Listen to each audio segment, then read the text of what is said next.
Je m'appelle Roger Siffert, donc je suis saltimbanque de métier. Je trouve que c'est une belle définition pour mon métier.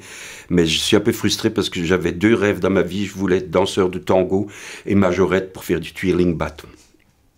L'Alsace, pour moi en tout cas, c'est essentiellement un superbe plaisir.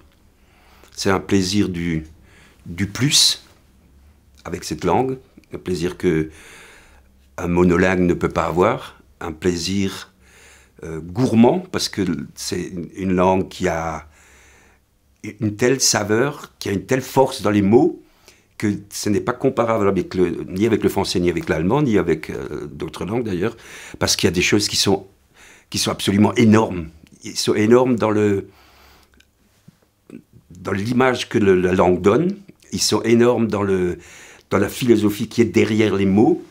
Il se trouve que j'étais élevé par un père qui a passé sa vie à me sortir des citations et des proverbes. Et les citations et les proverbes en alsacien, c'est quelque chose de complètement démesuré. Il y a une espèce de démesure que je trouve, moi, qui me donne beaucoup de plaisir, quoi. Je donne un exemple de ces proverbes, ce que disait mon père. Frekt, je vais faire froid, renommé de Sokol. Mort, c'est comme gelé, mais à moins froid. Ça, c'est impossible dans d'autres langues. Je suis en train de chercher pour le principe de la choucrouterie, enfin, un des principes de la choucrouterie, parce qu'il y en a beaucoup, c'est aussi d'avoir une revue satirique. Cette revue satirique, c'est pas un hasard, c'est bon, d'une part parce que je suis complètement redevable de Germain Müller, et c'est pas un hasard si j'ai choisi de faire 2 spectacles en même temps dans 2 salles, avec les mêmes comédiens qui courent d'un côté à l'autre, dans une salle en dialecte et dans l'autre salle en français, parce que ce plaisir de changer de langue et de passer du français à l'alsacien, où l'énormité sera encore plus drôle, et le rire sera tout à fait différent. On rit pas de la même façon, même si c'est pratiquement le même texte. C'est-à-dire le français rit plutôt sur de l'esprit, sur de la satire politique, sur des jeux de mots. L'alsacien, il rit plutôt sur des situations, des énormités, de la société. Et d'ailleurs, la clientèle dialectophone alsacienne n'aime pas trop quand il y a trop de politique. Et il ne faut pas oublier ça, c'est extraordinaire aussi. Quand vraiment on veut dire du mal de quelqu'un, on dit « ah, mort politique ». Il fait de la politique comme si c'était caca, quoi. C'est comme si c'était vraiment la pire des choses. Donc ce côté énorme, ce côté vocabulaire, je note tout le temps des trucs, parce que ça aussi c'est terrible avec cette langue, c'est que quand on la parle pas suffisamment, et quand il y a des choses qu'on n'utilise plus, les mots disparaissent, ils s'envolent.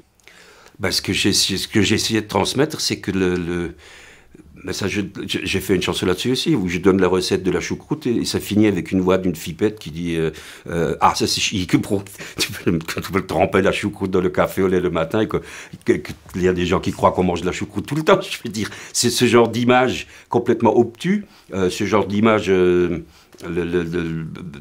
qu'on a pris aussi avec Si elle, mon mari, est muté en Alsace, où tu as tous les clichés de la Sibérie. Tout ça, j'essaie de le casser, simplement. J'essaie de le casser en disant, on est des gens, on aime rigoler, on est ouvert, on n'est pas des fachos, on n'est pas des Allemands. Déjà, ça, c'est très compliqué. Mon premier passage à Paris, c'était, je sais plus, au Théâtre Montparnasse, ça doit être, je sais plus quand, les années, peut-être 73 ou 74, bon. Et je commence à chanter. Je chante le Hans Ipschnogolor, c'est une chanson très dynamique qui lance la machine. J'avais fini ma chanson, il y a un type qui a hurlé dans la salle, chante en français, on n'est pas en bauchi. Ça met la situation, le regard du français moyen par rapport à l'Alsace et aux Alsaciens. Donc mon idée, à partir de ce moment-là, ça a été justement de casser ces clichés ridicules, de simplement d'être, c'est con à dire, mais d'être humain. Enfin, je dirais essayer d'être humain. À l'époque, je me considérais, enfin, je considérais pas l'Alsace comme un petit peu comme des extraterrestres. Donc, on avait des collants et des machins parce qu'on venait pratiquement d'une autre planète. Et c'est vrai que quelque part, les Alsaciens viennent d'une autre planète par rapport à l'Hexagone. Mais on peut dire aussi que les Bretons viennent d'une autre planète que je suis que je respecte tout autant, ou les Occitans, ou les Corses, ou les Basques, ou les Flamands. Mais le problème de l'Alsace, c'est bon, ça fait plonger dans des souvenirs. Quand il y a eu la grande vague régionaliste, bon, je vais dire deux choses, puisqu'on est en train de faire les Saint-Lamalek à mai 68. Moi, ce que je retenais surtout de mai 68, c'est un des dictons, enfin, tu étais dans la même aventure, un des dictons, c'était « il faut libérer la langue ».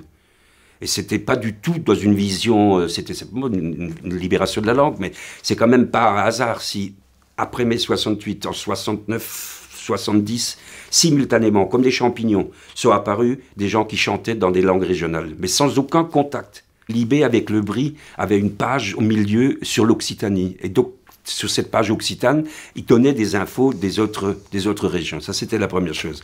Et ma façon de procéder, c'était...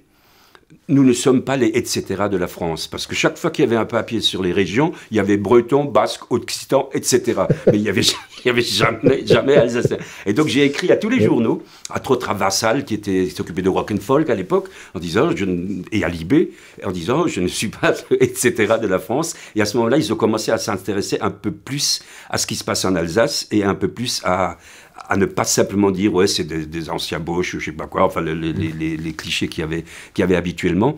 Mais je suis ce que l'histoire a fait de ce pays à plusieurs niveaux, au niveau religieux, au niveau des conneries, genre parce qu'on en parle beaucoup actuellement sur le nombre de milliers de sorcières qu'on a cramées. Tout ça, ça fait ça m'a forgé. Des parents extrêmement catholiques qui, à certains dimanches, j'allais 3 fois à l'église. Hein. Je faisais petite messe, grand-messe et les vêpres. Alors, je veux dire, est-ce qu'un monsieur de couleur noire qui parle alsacien et qui habite au Congo, est-ce qu'il est alsacien alors qu'il vit au Congo? Est-ce qu'un Alsacien qui parle pas alsacien est alsacien? Est-ce que quelqu'un qui... je sais pas, là on a le cas avec le type qui abuse un peu là, qui était à l'ONU, qui est devenu un Alsacien fanatique, maintenant qui est revenu et qui est un peu déçu. Je veux dire, je sais pas ce que c'est qu'un Alsacien. Je sais pas ce que c'est.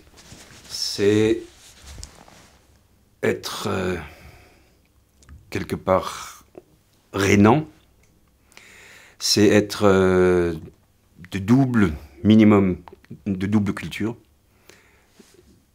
Je fais de nouveau la même erreur, mais ce que ne peut pas dire par exemple un breton, hein, d'avoir cette double ou triple culture selon qu'on englobe l'allemand, le Hochdeutsch ou pas. Donc je dirais triple culture pour moi, de se sentir en famille avec le pays de Bade, se sentir en famille avec la Suisse, avec peut-être un peu d'Autriche, enfin en tout cas du Vorarlberg, et surtout, mais c'est encore une fois négatif, de ne pas avoir de complexe par rapport à d'autres cultures, ne pas avoir de honte par rapport à... et d'être fier, décidément fier de notre culture et de notre histoire. Il paraît qu'il y a tous les jours une langue qui meurt dans le monde. Ouais. Bon. Je donne toujours un autre exemple, je dirais puisqu'on parle beaucoup de ça en ce moment, en 1948, il n'y a pas un chat qui aurait parié sur l'hébreu. Hein? 48, l'État d'Israël a été créé et l'hébreu est devenu la langue pour tout Israël. Alors je me dis que, et à l'époque, il n'y avait pratiquement plus de locuteurs. Bon, puisqu'ils hésitaient même entre le yiddish et l'hébreu, il y a eu cette histoire-là.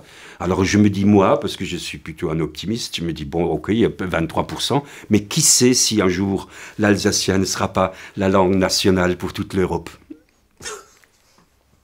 Oui, non, mais moi je suis assez fier, je dirais. Je parle d'une façon globale, mais encore une fois, tu ne peux pas être fier si tu n'acceptes pas le cousinage, si tu n'acceptes pas la géographie, si tu n'acceptes pas la triple culture, hein, et si tu ne connais pas ton histoire. Tu peux pas, c'est impossible. Je veux dire que si tu résumes l'histoire aux 3 dernières guerres, bah, c'est fini. Je veux dire, il faut arrêter ça. Il faut rendre obligatoire l'histoire de l'Alsace dans les livres scolaires. Voilà. Par là, ça commence.